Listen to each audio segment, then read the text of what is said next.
اور جو بات سنی جائے اللہ کے تاثر اور اس کے دھیان کے بغیر وہ اندر غفلت پیدا کرتی ہے۔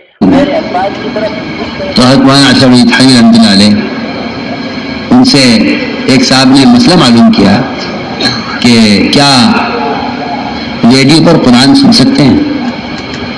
فرمایا جس ریڈیو میں گانا بجانا ہوتا ہے اسی میں قرآن ہے۔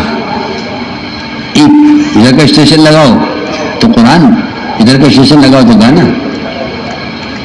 فرمایا اسی ریڈیو پر گانا، حالانکہ وہ اسٹیشن الگ ہے، یہ الگ ہے۔ فرمایا کہ ریڈیو پر قرآن سننا بھی جائز نہیں ہے اور ریڈیو پر قرآن پڑھنا بھی جائز نہیں ہے لوگوں کو سنانے کے لیے۔ سنیے آپ فتویٰ دیکھیے، چھپا ہوا ہے، میں تو کوئی خیالی باتیں کرتا نہیں اللہ کے فضل سے۔ میں تو حیران ہی ہوں کہ صحابہ کے طریقوں سے، سلف کے طریقوں سے امت کیسی الٹی بھاگی جا رہی ہے، امت کیسی الٹی بھاگی جا رہی ہے۔ حضرت عثمان کا قرآن پھٹ گیا تھا مسلسل دیکھ کر پڑھنے کی وجہ سے۔ آپ باتیں بناتے ہیں کہ بھائی موبائل ہے جو چاہے کر لو اس میں۔ آپ شراب کی بوتل میں زمزم بھر کے پئیں اور لوگ آپ کو شرابی کہیں تو لوگ سچ بول رہے ہیں، آپ جھوٹ بول رہے ہیں۔ پکی بات ہے، تو بات صاف ہے جو ہے۔ اتقوا مواضعۃ تہمت کی جگہوں سے بچنے کا حکم ہے۔ اور آپ دیکھ رہے لوگ دیکھ رہے تو لوگوں کو دیکھ رہے تو کیا بات ہے، میں تو قرآن پڑھ رہا ہوں موبائل میں۔ سوچیے تھالی کا فتویٰ آپ غور کیجیے، میں کہہ رہا ہوں ریڈیو جس میں سوائے آوازوں میں کچھ نہیں ہے۔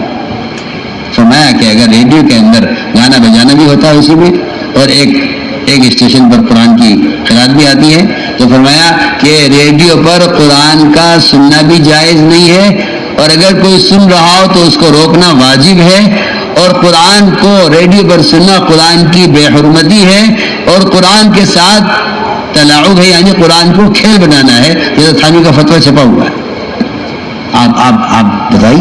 آپ بتائیے کہ کیا ریڈیو زیادہ برا تھا یا موبائل زیادہ برا ہے؟ بتائیے آپ کی کیا خیال ہے؟ بولیے، آپ بولیے، بتائیے، سوچیے، آپ سوچیے۔ کیا تھانوی کا فتویٰ ہے، چھپا ہوا ہے۔ صحابہ کے طریقوں سے دور کرنے کے لیے نئے نئے طریقے ایجاد کیے جا رہے ہیں۔ اس لیے میں تاکید سے کہہ رہا ہوں کہ قرآن سفر میں ساتھ رکھو اور قرآن کھول کر قرآن دیکھ کر پڑھو، یہی صحابہ کا طریقہ ہے، یہی صحابہ کا طریقہ ہے، قرآن کھول کر دیکھ کر پڑھنا یہی صحابہ کا طریقہ ہے۔ جی ہاں، سفر میں ہیں آپ، ٹرین میں ہوں، بس میں ہوں، قرآن ساتھ رکھیں۔ آپ قرآن کھول کے دیکھ کے پڑھیں گے نا، بس میں جتنے لوگ بیٹھے ہیں سب کے لیے آپ کا قرآن پڑھنا عملی دعوت بنے گا۔ آپ موبائل میں قرآن پڑھ رہے ہیں، آپ قرآن کی دعوت نہیں دے رہے، آپ موبائل کی دعوت دے رہے ہیں۔ اسے کیا معلوم آپ کیا کر رہے ہیں؟ اب تو ایسی اسکرین کے بتا والے کو خبر نہیں آپ کیا کر رہے ہیں۔